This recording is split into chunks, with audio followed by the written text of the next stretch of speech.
প্রিয় শিক্ষার্থীরা, আসসালামু আলাইকুম। কেমন আছো তোমরা সবাই? দেখো, আজকে আমরা চলে আসি মহাকর্ষ অভিকর্ষের ষষ্ঠ অধ্যায়। ঠিক আছে, আজকে আমরা পড়াবো কিন্তু ওয়ান শট এমসিকিউ। আমরা কিন্তু ওয়ান শট এমসিকিউগুলো শেষ করে কিন্তু ওয়ান শট সিকিউটা শুরু করব, বুঝছো? আসলে চলো শুরু করি। প্রথমে পরন্ত বস্তুর গ্যালিলিও সূত্র একটু খেয়াল করো। পরন্ত বস্তুর গ্যালিলিও সূত্র মনে আছে? গ্যালিলিও তিনটি সূত্র পরন্ত বস্তুর জন্য দিয়েছে। একটা সূত্র ছিল সমান সময়ে সমান দ্রুত অতিক্রম করবে, সমান সময়ে সমান দ্রুত অতিক্রম করবে। এবার আরেকটা সূত্র ছিল ভি সমানুপাতিক টি, অর্থাৎ বস্তু যেখান থেকে পড়বে তার প্রাপ্ত বেগ সময়ের সমানুপাতিক, আর বস্তুর অতিক্রান্ত দূরত্ব সময়ের বর্গের সমানুপাতিক। এই তিনটে সূত্র ছিল। আচ্ছা, তো গ্যালিলিও সূত্র প্রযোজ্য হয় বিনা বাধায় পরন্ত বস্তুর ক্ষেত্রে, বুঝতে পারছো? বিনা বাধায় পরন্ত বস্তুর ক্ষেত্রে। এর বলছে মুক্তভাবে পরন্ত বস্তুর বলো যে 1 সেকেন্ড, 2 সেকেন্ড, 3 সেকেন্ডে অতিক্রান্ত দূরত্বের অনুপাত। খেয়াল করো, মুক্তভাবে পরন্ত বস্তুর 1 সেকেন্ড, 2 সেকেন্ড অতিক্রান্ত, মানে এটা যদি সময়ের অনুপাত হয়, হ্যাঁ, এত সেকেন্ডে অতিক্রান্ত দূরত্ব অনুপাত। তোমাকে দেখতে হবে দূরত্বের সাথে সময়ের সম্পর্ক হচ্ছে কি বর্গের সমানুপাতিক। তার মানে এগুলোকে যদি তুমি সময় চিন্তা করো, হ্যাঁ, এটার বর্গ করো, সময়ের বর্গ করো, সময়ের বর্গ 1কে 1 স্কোয়ার করলে 1, 2কে স্কোয়ার করলে 4, 3কে স্কোয়ার করলে 9। তার মানে এগুলো কার? এগুলো হচ্ছে এইচ, সময়ের বর্গ। দ্যাট মিনস উত্তর হচ্ছে এটা। এবার বলা আছে গ্রহের গতি সম্পর্কিত কেপলারের সূত্র।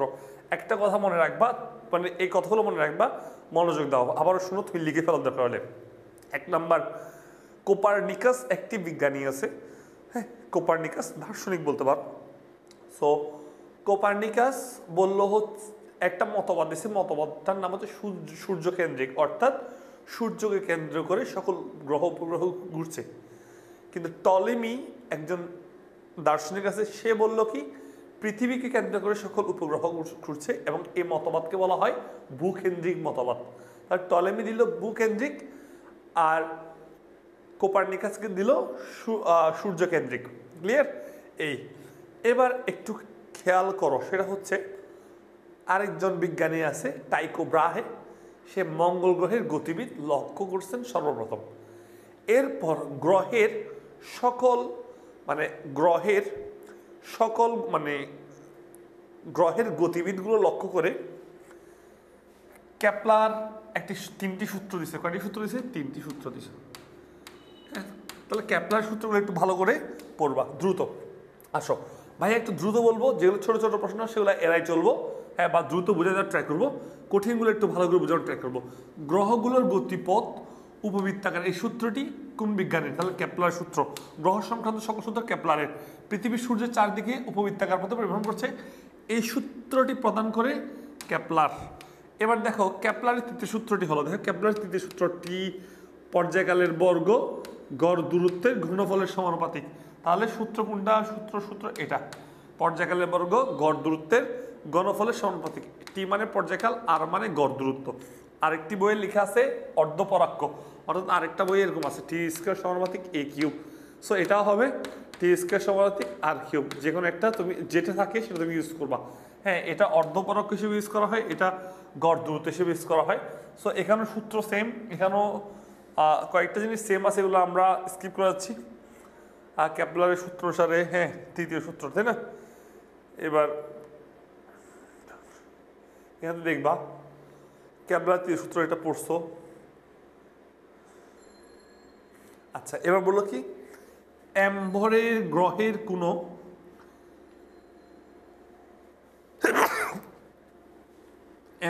কোনো গ্রহের বললাম, সরি, আমি আসলে এম্বরের কোনো গ্রহ সূর্যের চারিদিকে আর ব্যাসার্ধার বৃত্তাকার পথে সমদ্রুতিতে ঘূর্ণায়মান, এবং গ্রহের আবর্তনকালটি হলে কেপলার তৃতীয় সূত্র কথা। কেপলার তৃতীয় সূত্র চোখ বন্ধ করে টি স্কয়ার সমানুপাতিক কি আর কিউব। এবার বলো টি স্কয়ারকে যদি সমানুপাতিক চিহ্ন ছিল তাহলে ধ্রুবক আর কিউব, বুঝছো? এখানে ভর বলছে, ভরের উপর পর্যায়কাল নির্ভর করে না। দ্যাট মিনস সূত্র হচ্ছে, সূত্র এখানে নাই, সূত্র এটা হইতো মেবি টি স্কয়ার সমানুপাতিক, এখানে থাকতো টি স্কয়ার সমান কে আর কিউব, এটা হইতো, রাইট? একই কথা এটা। আসো, এটা বললো গ্রহ সম্পর্কিত ক্যাপলার তীরের সূত্র কোনটি? ক্যাপলার তীরের সূত্র টি স্কয়ার সমানুপাতিক আর কিউব না, সেখান থেকে লিখতে পারো টি স্কয়ার টি ওয়ান স্কয়ার আর ওয়ান কিউব টি টু স্কয়ার আর টু কিউব, এবার লিখতে পারো, এটা সঠিক। এরপর সূর্য থেকে কোনো গ্রহের গড় দূরত্ব কমে গেলে গ্রহটির পর্যায়কাল, বুঝতে হবে গড় দূরত্ব আর পর্যায়কালের মধ্যে সম্পর্ক হচ্ছে সমানুপাতিক।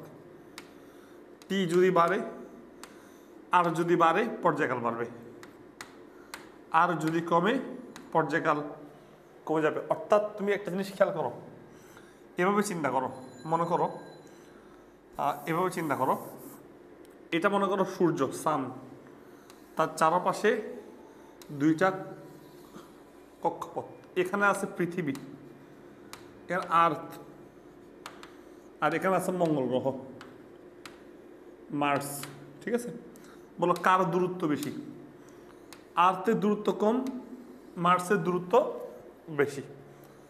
আর্থ মনে করো একবার ঘুরে আসতে সময় নেই 365 দিন, মার্স একবার ঘুরে আসতে সময় নেবে হচ্ছে আরও বেশি, সেটা মনে করো হচ্ছে 600 বা 700, মনে করো 700 সামথিং, 700 প্লাস, মনে করো 700 প্লাস ডেইজ মনে করো।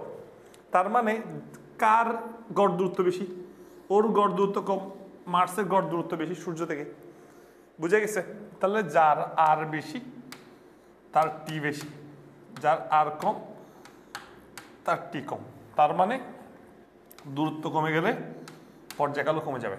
একটু খেয়াল করো, গড় দূরত্ব বলতে আবার এই যে দূরত্বটা বোঝাচ্ছি না, আমরা প্রত্যেকটা দূরত্বকে নিয়ে তার সংখ্যা দিয়ে ভাগ করলে, কয়টা দূরত্ব নিয়েছি তার সংখ্যা দিয়ে ভাগ করলে কিন্তু গড় দূরত্ব পাওয়া যায়। আচ্ছা, ওগুলো কিন্তু তোমাদেরকে ক্লাসে ডিটেলস শেখানো হয়। সূর্য থেকে পৃথিবীর গড় দূরত্ব হ্রাস পেলে বছরের দৈর্ঘ্য, বছরের দৈর্ঘ্য মানে কি পর্যায়কাল বলতে পারো, আর হ্রাস পেলে পর্যায়কালও হ্রাস পাবে, বুঝতে পারছো? এই পৃথিবীর দূরত্ব কমে গেলে বছরের দিনের সংখ্যা কমে যাবে, ঠিক আছে, কমে যাবে। এবার বললো কি, একই কক্ষপথে আবর্তনরত দুটি উপগ্রহের ভর অন্যটির দ্বিগুণ হলে ভারী উপগ্রহের আবর্তনকাল অন্যটির কেমন হবে? সোজা কথা, একটা কথা মনে রাখবা, উপগ্রহের আবর্তনকাল গ্রহের ভরের উপর কি করে না, নির্ভর করে না, ঠিক আছে, নির্ভর করে না। ক্লিয়ার? সো দ্যাট মিনস যদি এটা যদি সান হয় এবং এটা যদি কি হয়, একটা কক্ষপথ হয়, এখানে মনে করো একটা গ্রহ 1 গ্রহ 2, দুইটা গ্রহে একই কক্ষপথে ঘুরছে সূর্যকে কেন্দ্র করে, তাই না? তাহলে দেখবো দুইটা গ্রহের পর্যায়কাল কি হবে, সেম হবে, যেহেতু তাদের গড় দূরত্ব একই। তার মানে গ্রহের পর্যায়কাল বা আবর্তনকাল কার উপর নির্ভর করবে না, বস্তুর ভরের উপর বা গ্রহের ভরের উপর নির্ভর করবে না। এবার বললো কি, একটি, এটা একটু বড় আছে, সো আমি এটা একটু প্রশ্নটা একটু ছোট করি, ঠিক আছে ভাইয়া? প্রশ্নটা একটু ছোট করি।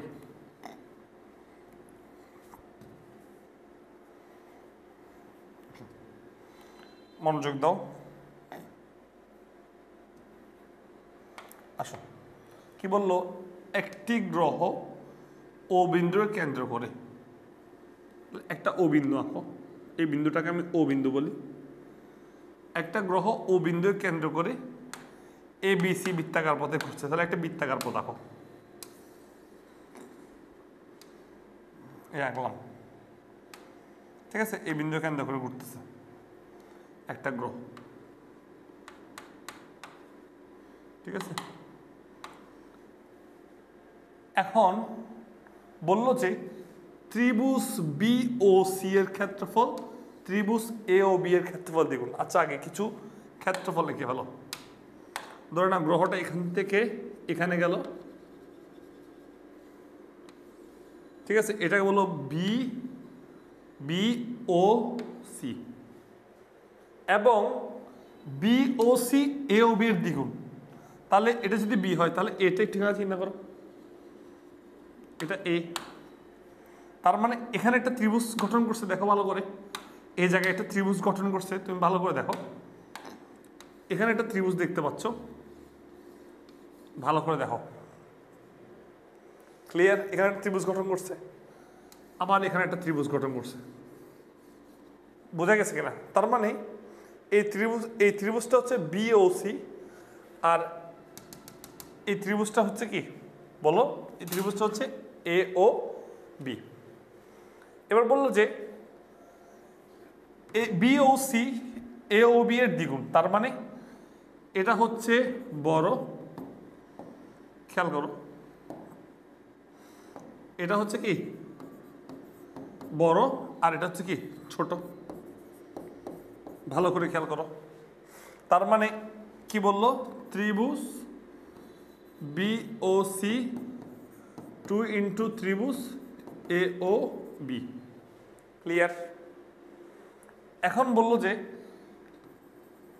এখানে হবে বিসি পথ অতিক্রম করতে গ্রহটির 4 ঘন্টা সময় লাগলে বিএ পথ অতিক্রম করতে গ্রহটির কত ঘন্টা সময় লাগবে? অর্থাৎ এই যে দেখতে পাচ্ছি এখানে বিসি পথ, এই বিসি পথটা যদি অতিক্রম করতে গ্রহটা কয়টা লাগছে? 4 ঘন্টা সময় লাগছে। তার মানে এই এবি পথটা অতিক্রম করতে তার কত সময় লাগবে? এবার আসো, এটা ছোট গ্রহ, এটা ছোট ক্ষেত্রফল, এটা ছোট ক্ষেত্রফল, আর এটা বড় ক্ষেত্রফল। ভাইয়ের কথা বুঝতে পারছো? এখন বলেও দিল এটার তুলনায় এটা কি, সরি এটার তুলনায় এটা দ্বিগুণ, এটা দ্বিগুণ, বড়টা কি দ্বিগুণ, কার তুলনায়? এই ছোটটার তুলনায়। তার বড়টা বিসি পথ পাঠিয়েছে কয় ঘন্টায়? 4 ঘন্টায়। তার মানে হাফ যদি চিন্তা করো, হাফ এখান থেকে এখানে, এটার হাফ যদি চিন্তা করো, এই হাফটা যদি চিন্তা করো, ঠিক আছে, তাহলে এই অংশটুকুর জন্য কয় ঘন্টা লাগছে? 2 আওয়ার লাগছে। আর আমি বলতে পারি এটার ক্ষেত্রফল আর এটার ক্ষেত্রফল সেম, এই অংশটির ক্ষেত্রফল কি সেম, যেহেতু এটা এটার দ্বিগুণ। তার মানে এটাও কত ঘন্টা লাগবে? 2 আওয়ার। বোঝা গেছে? তাহলে আনসার হবে 2 আওয়ার। ক্লিয়ার? আচ্ছা আচ্ছা, এবার দেখো সূর্যের চারিদিকে পৃথিবীর ব্যাসার্ধ, সূর্যের চারিদিকে পৃথিবীর ব্যাসার্ধ 1.5 ইন্টু এত গুণ ব্যাসার্ধ আর আবর্তন কাল বলে দিছে এত সেকেন্ড। পৃথিবীর দ্রুতি কত? পৃথিবীর দ্রুতি কত? আর দ্রুতি মানে ব্যাগ বের করতে বসে, বুঝতে পারছো? আচ্ছা, তাহলে আমরা একটা কাজ করব, আমাদের কিভাবে ব্যাগের সূত্র বের করতে হবে সেটা দেখি। প্রথমে আমাদের কি লাগবে? ব্যাসার্ধ বলে দিছে, এটা সূর্য মনে হয় সান, এটা গ্রহ বলছে ঘুরতেছে, তাই না? আচ্ছা, আমি একটু যদি এভাবে আঁকি, সান, এটা হচ্ছে আর্থ বলছে, তার ব্যাসার্ধ বলছে আর, সে ঘুরতেছে বললো, তার আবর্তন কাল ক্যাপিটাল টি দিয়ে দিছে, তার মানে আর দিয়ে দিছে কত? 1.5 ইন্টু 10⁻11। তারপর টি কত দিয়ে দিছে? টি দিয়ে দিছে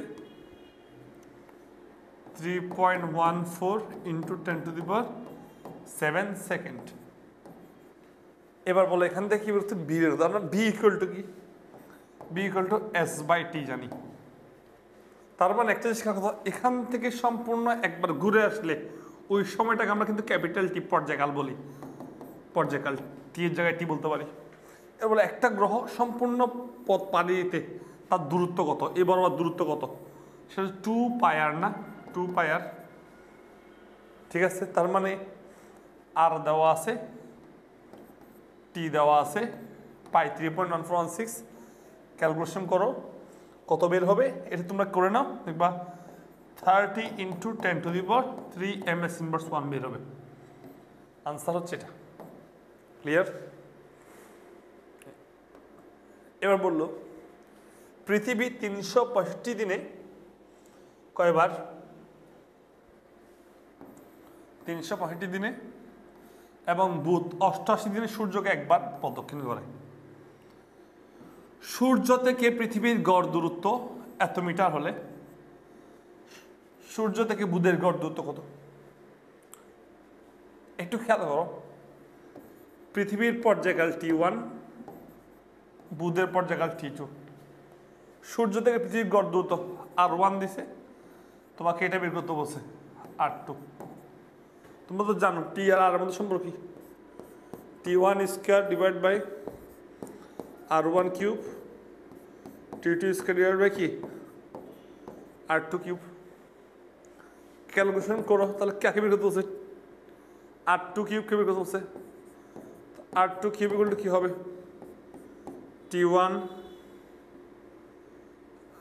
বলো কি হবে, R2 কিউব না, R2 কিউব বের করবো, তার মানে আমি লিখতে পারি T2 square R1 cube T1 square. ঠিক আছে, এই ক্যালকুলেশন করো। তারপর লাস্টে এই কিউবটাকে কি কিউবিক রুট করো। ঠিক আছে, কিউবিক রুট করলে ক্যালকুলেটার সাহায্যে অবশ্যই কিউবটাকে পাশে নিয়ে কিউবিক রুট করতে হবে। তাহলে আনসার কত পাবো, আনসার পাবো হচ্ছে এটা 5 × 10⁻10। ঠিক আছে ভাইয়া, ক্যালকুলেটার করে দিতে গেলে অনেক সময় লাগবে, তোমরা নিজেরা একটু করো, মানগুলো বসাও। দেখো স্কোয়ার কিউব স্কোয়ার এগুলো বসাতে মনে রাখবা। এগুলো যদি ভুল হয় তাহলে দেখবো যে পুরা ম্যাথ ভুল। সো পুরা ম্যাথ ভুল করে লাভ কি বলো। এই এবার বললো কি, চিত্রে কোন স্থানে পৃথিবীর বেগ কম। মনে রাখবে একটা কথা, গ্রহ থেকে দূরত্ব যত বেশি ভ্যালোসিটি তত কম। বুঝতে পারছো, এখানে অপশন আসলে ভুল আসছে। অপশন হবে হয় এ, না হয় বি, না হয় সি, না হয় ডি।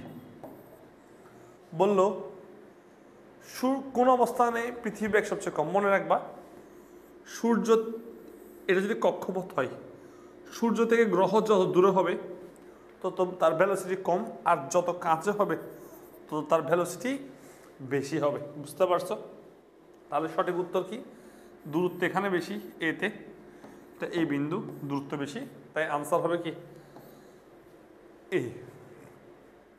বললো সূর্যের চারদিকে কক্ষপথের ব্যাসার্ধ। ঠিক আছে, এটা একটা ওকে করছি ভাইয়া, দেখছো বারবার। নিউটনের মহাকর্ষ সূত্র কোনটি নিউটনের মহাকর্ষ সূত্রের ভেক্টর রূপ। বুঝতে পারছো, এটা ডিরেক্ট একটু কষ্ট করে এটা একটু মনে রাখবা। ঠিক আছে, এটা মহাকর্ষ সূত্রের ভেক্টর রূপ। এটা একটু ভুল আসছে মেবি, আমি তোমাকে এটা একটু ক্লিয়ার করে দিই, কারণ মনে হয় একটু ভুল আসছে। ঠিক আছে ভাইয়া, এটা একটু ক্লিয়ার করে দিচ্ছি, প্রশ্ন একটু ভুল আছে। আচ্ছা, আমি সঠিক উত্তরটা বলে দিলে হইল। আমরা জানি F ইকুয়াল টু কি, মহাকর্ষ সূত্রের G m1 m2 divide by R square. বুঝছো, এখন এটা হচ্ছে মান, যদি ভেক্টর নিই এটা একটু মান, অর্থাৎ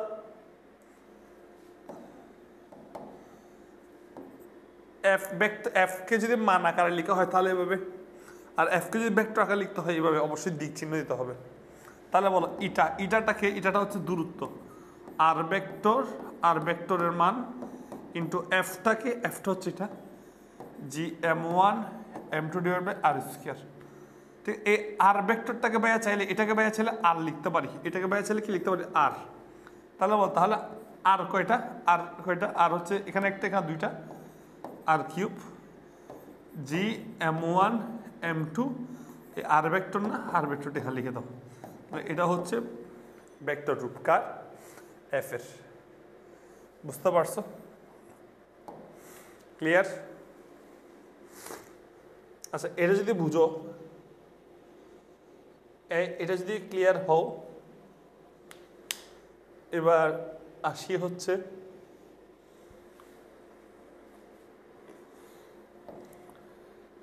একটি পাথর খণ্ডকে ভূপৃষ্ঠ থেকে খাড়া উপরের দিকে তুলতে এর উপর কোন বল, অভিকর্ষ বল ক্রিয়া করে।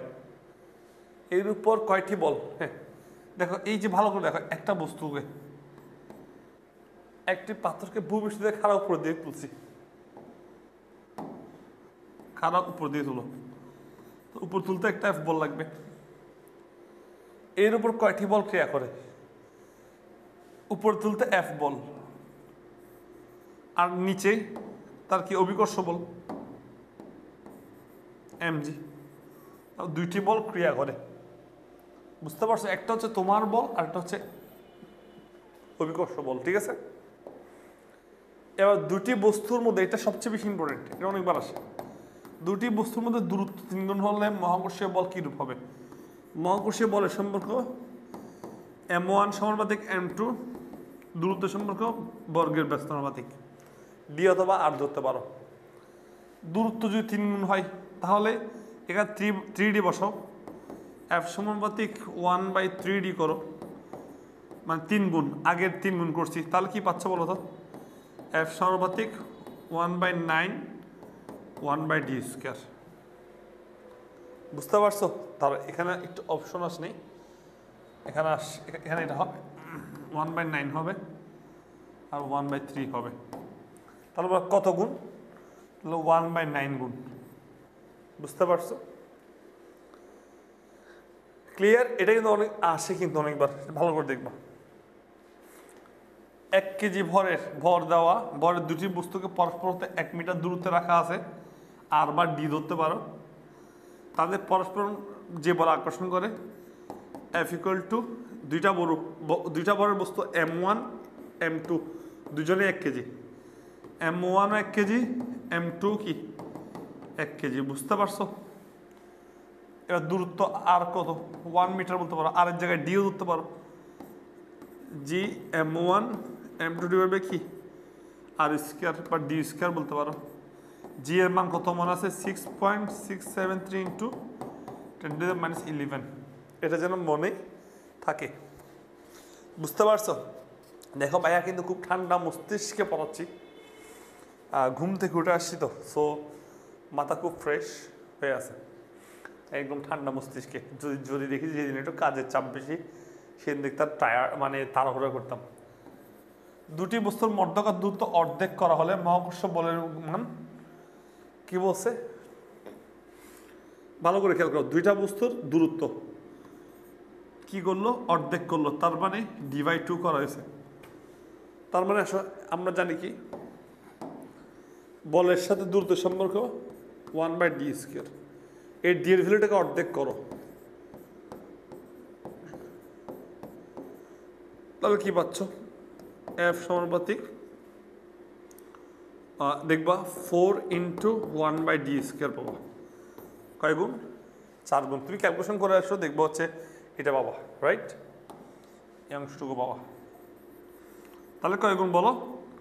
4 গুণ। তাহলে 4 গুণ কি হবে? এফ 4 গুণ 4d², 4d² 4 গুণ বাড়ে। কয় গুণ বাড়ে? 4 গুণ বাড়ে। বুঝছো? আচ্ছা, এটা কত নাম্বার? 26। ঠিক আছে। এই এবার ওকে, এবার আসছি আমরা নেক্সট টপিক। আচ্ছা, মহাকর্ষীয় ধ্রুবক ও অভিকর্ষ ত্বরণের মধ্যে সম্পর্ক, একটা জি আর একটা ছোট জি, বেশি ইম্পর্টেন্ট। দুইটার ক্ষেত্রে একক আর মাত্রা খুব ভালো করে দেখবা, মাস্ট। আমি সবসময় বলি একক মাত্রা থেকে তো কোয়েশ্চেন হবে, কিন্তু এই জি এর একক মাত্রা বেশি ইম্পর্টেন্ট। এখান থেকে একটা কোয়েশ্চেন আসার সম্ভাবনা সবচেয়ে বেশি। সো জি এর মাত্রা ও একক তুমি দেখে নিবা। বুঝতে পারছো? জি এর কত? 6/10⁻11, এটা আনসার। বুঝতে পারছো? নিউটন, একটু ভালো করে দেখো, এখানে একটু ভাইয়া কনফিউশন হতে পারে। Newton metre KG inverse 2। দেখো এখানে কিন্তু অনেক আনসার, দেখো এভাবে লেখা 6.67 ইন্টু 10⁻11। আপাত দৃষ্টিতে মনে হচ্ছে এটা আনসার, বাট এটা কি আনসার?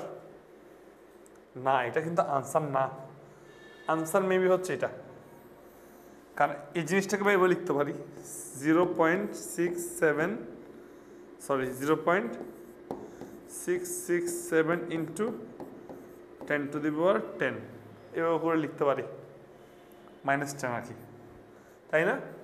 তার মানে একটু ভালো করে দেখবা, 27 নম্বর না? তাহলে দেখছো কোথায় গিয়ে হচ্ছে চেঞ্জ করে দিচ্ছে। তোমার এটা দেখে মনে হবে এটা আনসার, বাট এখানে একক কিন্তু ঠিক নেই। এককটা কিন্তু দেখতে হবে এবং সেই জন্য একক মুখস্থ রাখতে হবে। মাত্রা কোনটি? দেখো মাত্রা তো তুমি সবসময় মুখস্থ করে যাইতে পারবা না, পারবা না। তাহলে একটু কাজ করবা, তোমরা তো জানো F equal to G m1 m2 divide by D square. G এর মাত্রা বের করবো, তাই জি এর সমীকরণটা করো। তাহলে এফ লিখতে পারি এফ ডি স্কয়ার, নিচে m1 m2 লিখতে পারি। তো জি কে সমীকরণ আকারে বের করছি।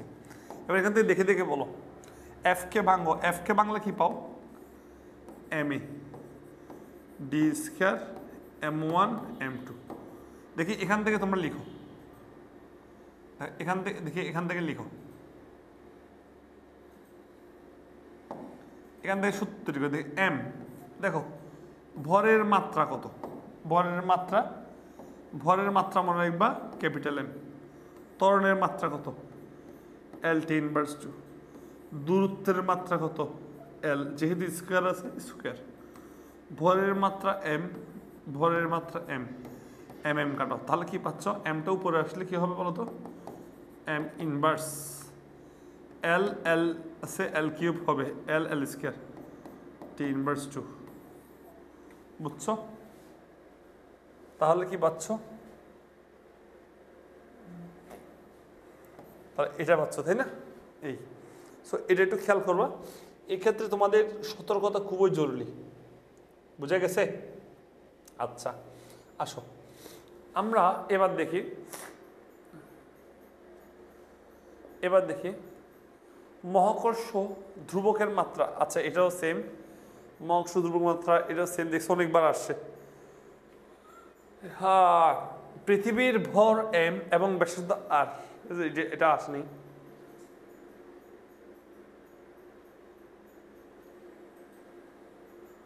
এটা প্রশ্ন আমি একটু দেখি, কয় নম্বর প্রশ্ন? 31 নম্বর প্রশ্ন, বা একটু চেক করি। আচ্ছা বুঝতে পারছি।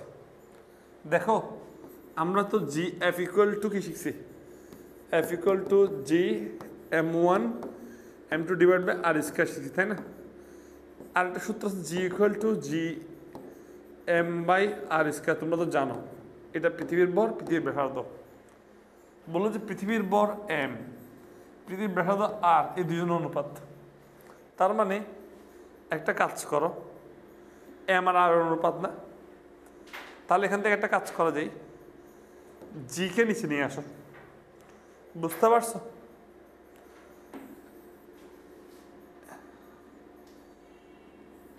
জি স্মল জি, এই জিটাকে নিচে নিয়ে আসি, জি এম, এটা আর স্কোয়ার।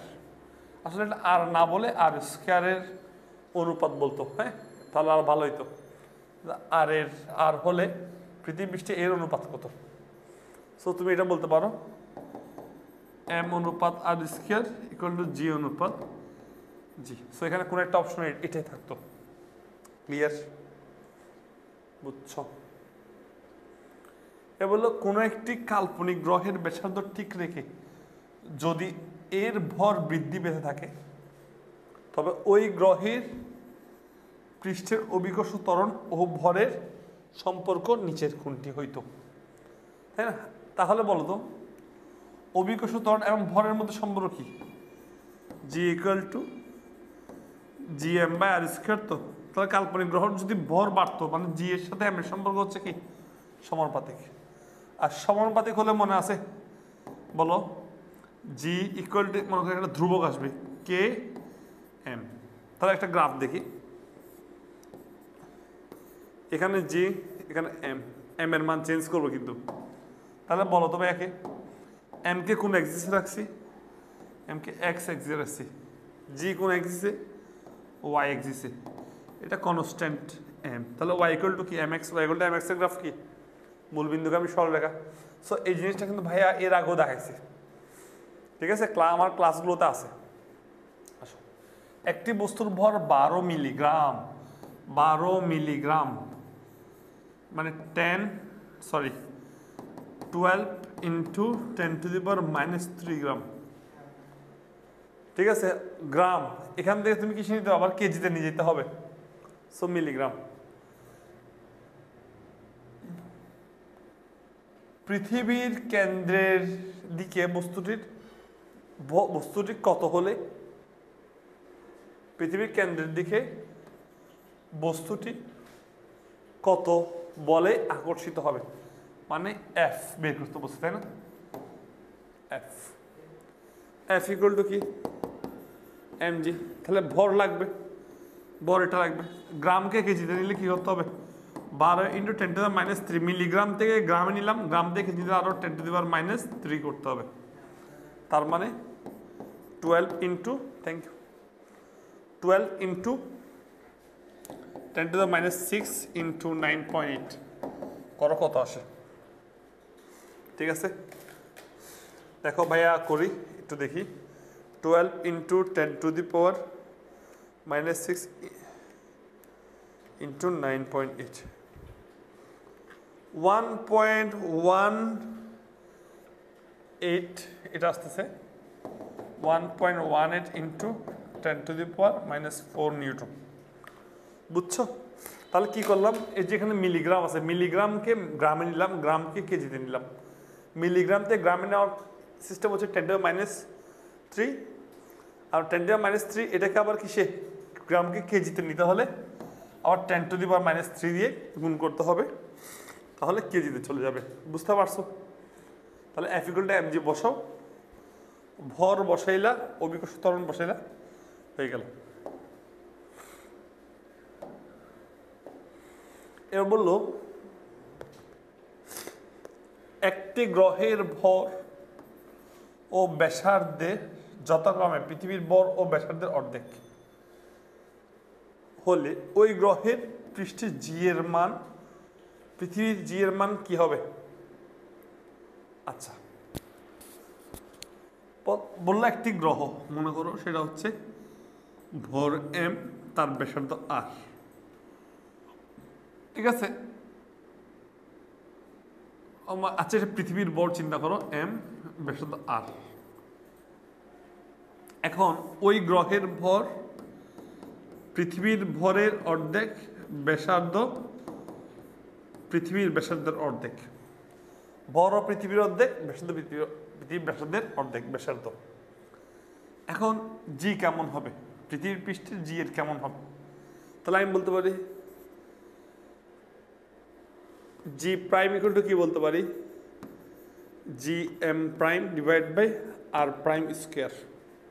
বুঝতে পারছো? এখান থেকে তুমি কি করতে হবে, এই ভ্যালুগুলো বসাও। জি এম প্রাইম সমান কত, m/2, আর প্রাইম সমান কত, r/2, যেহেতু হোল স্কোয়ার। তাহলে কি পাচ্ছ, জি এম নিচে 2, এখানে r² ডিভাইড বাই 4 পাচ্ছ।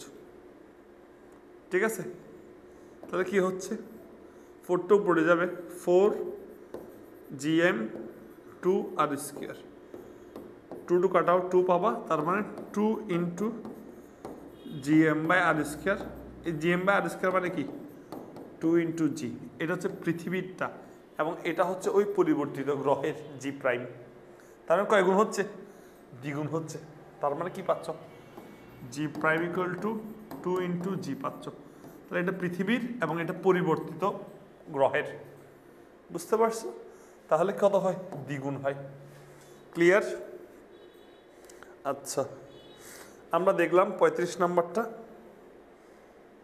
35 নাম্বারটা যদি আমরা বুঝি, এবার আসো আমরা ভর ধ্রুব রেখে, মানে এম কি রাখছে কনস্ট্যান্ট, পৃথিবীর ব্যাসার্ধ দ্বিগুণ করছে, আর দ্বিগুণ করছে 2r। বুঝা গেছে? দ্বিগুণ করলে কোনো বস্তুর ওজন হবে, খেয়াল করো। ওজন F ইকুয়াল টু কি জানি, mg, g ইকুয়াল টু জানি কি, m × gm/r²। যদি ওই গ্রহের F প্রাইম, এটা যদি কি চিন্তা করি, আর প্রাইম স্কয়ার চিন্তা করি, তো m × ভর তো অপরিবর্তিত আছে, gm, একটু ওয়েট করে আমি একটু ছোট করি, বড় তো একটু,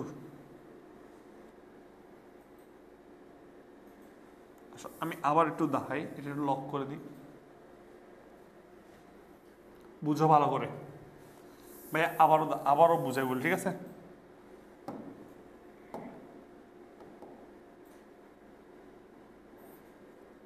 খুব ভালোভাবে মনে করতে বললো যে ভর কনস্ট্যান্ট, এম কনস্ট্যান্ট, পৃথিবীর ব্যাসার্ধ দ্বিগুণ করলে তার মানে 2r, আর প্রাইম ইকুয়াল টু 2r, কোনো বস্তুর ওজন হবে।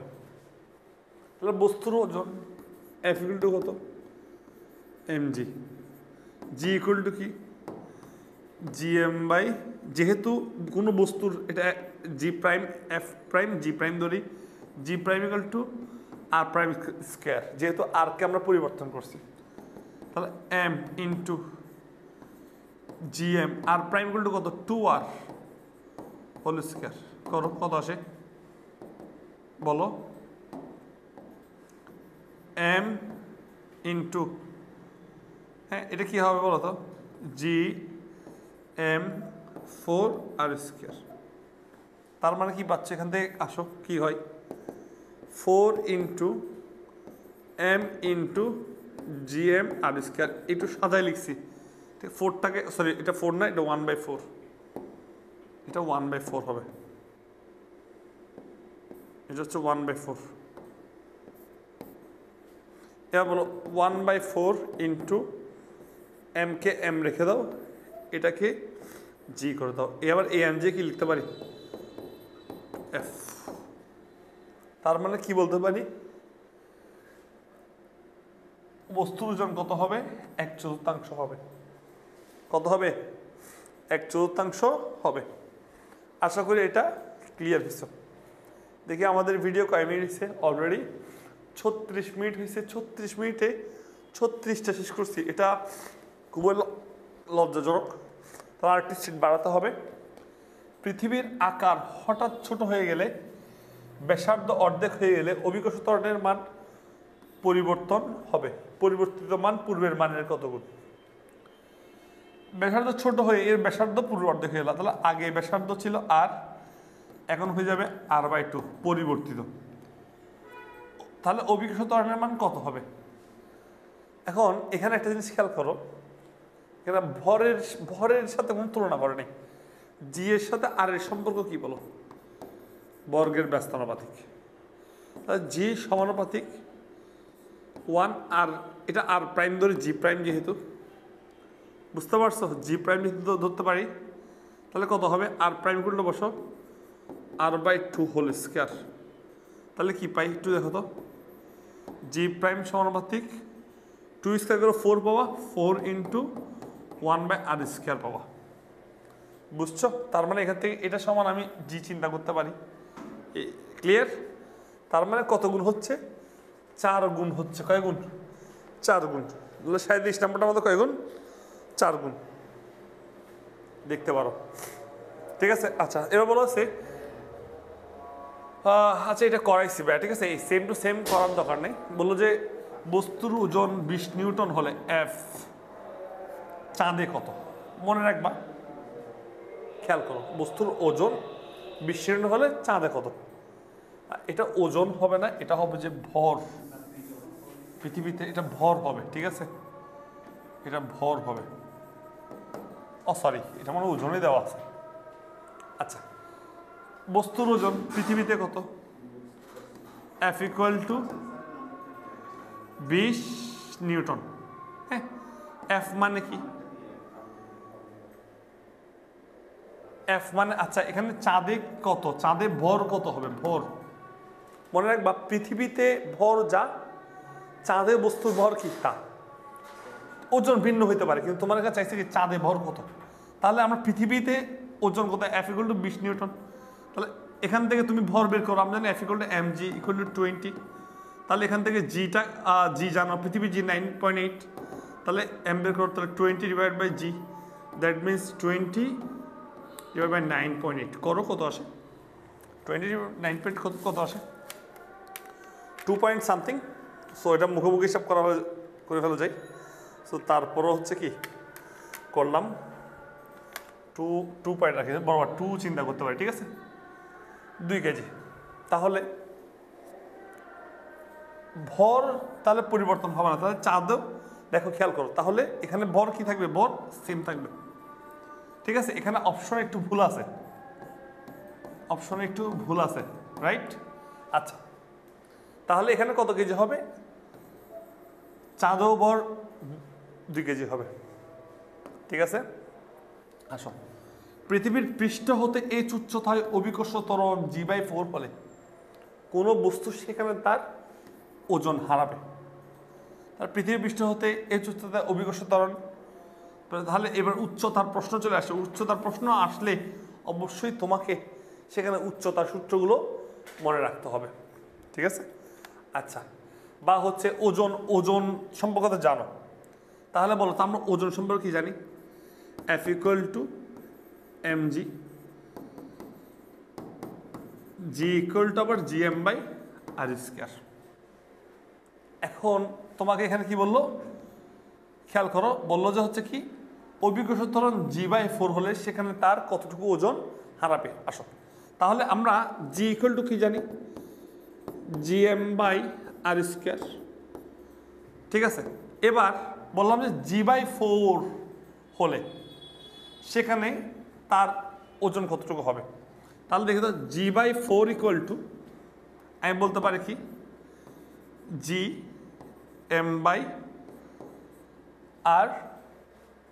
কি হতে পারে, r+h²। ঠিক আছে, এই এবার আসো, তাহলে ভাইয়া এটা একটু দেখাই কীভাবে করবো, খেয়াল করো। যেহেতু ওজনের বিষয়ে আমরা W = কি জানি, W জানি mg, নতুন ওজন W' = m, এখন g কত, g/4, বুঝতে পারছো? এখন আমরা একটা কাজ করব, কি বের করতে বলছে, সেখানে পার্সেন্টেজ আকারে বের করতে বলছে। পার্সেন্টেজের বের করার সূত্রটা হচ্ছে, এটা হচ্ছে পূর্বের ওজন, এটা হচ্ছে পরিবর্তিত ওজন। আমরা পরিবর্তিত থেকে পূর্বেরটা যেটা বড় সেটা বিয়োগ করব, বড়টা থেকে ছোটটা বিয়োগ করব, ডিভাইড বাই পূর্বে যেটা ছিল সেটা দিয়ে কি করব, ভাগ করব, ইন্টু 100%। বুঝতে পারছো? এটাই হচ্ছে আমার পার্সেন্টেজ অফ এরর আমরা বলি, বা হচ্ছে পার্সেন্টেজ আর কি। ঠিক আছে, তাহলে আমি আবারও বলি, এটা ছিল পূর্বের ওজন, এটা হচ্ছে পরিবর্তিত ওজন। পরিবর্তিত ওজন থেকে পূর্বের ওজন বা পূর্বের ওজন থেকে পরিবর্তিত ওজন বিয়োগ করব। দ্যাট মিনস বড়টা থেকে ছোটটা বিয়োগ করবো, যেটা বড় সেটা থেকে ছোটটা বিয়োগ করব।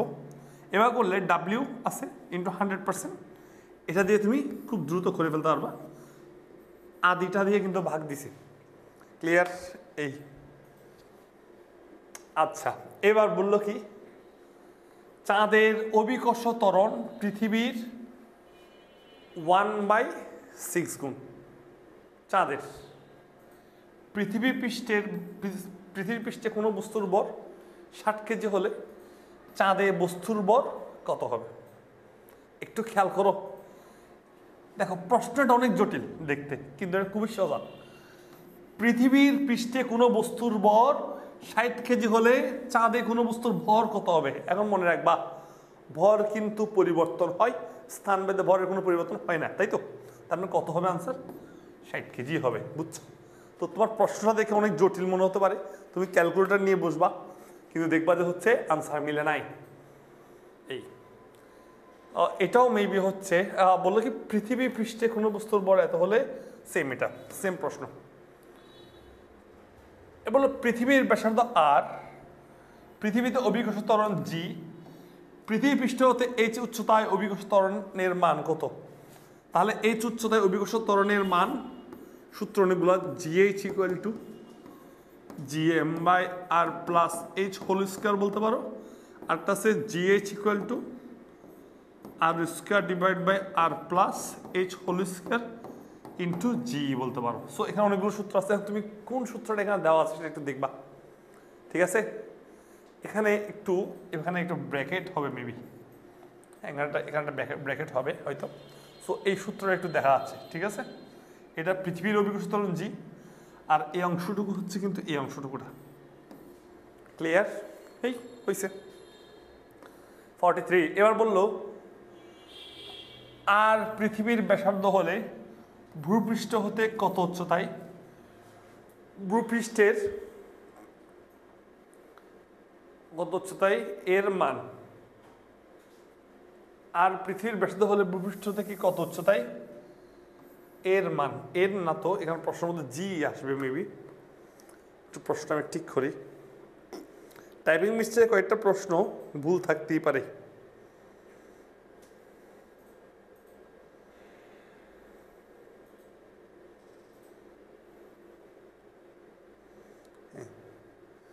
এর মান মানে জি এর মান, এটা হলো জি হবে, এখানে একটা জি আসবে।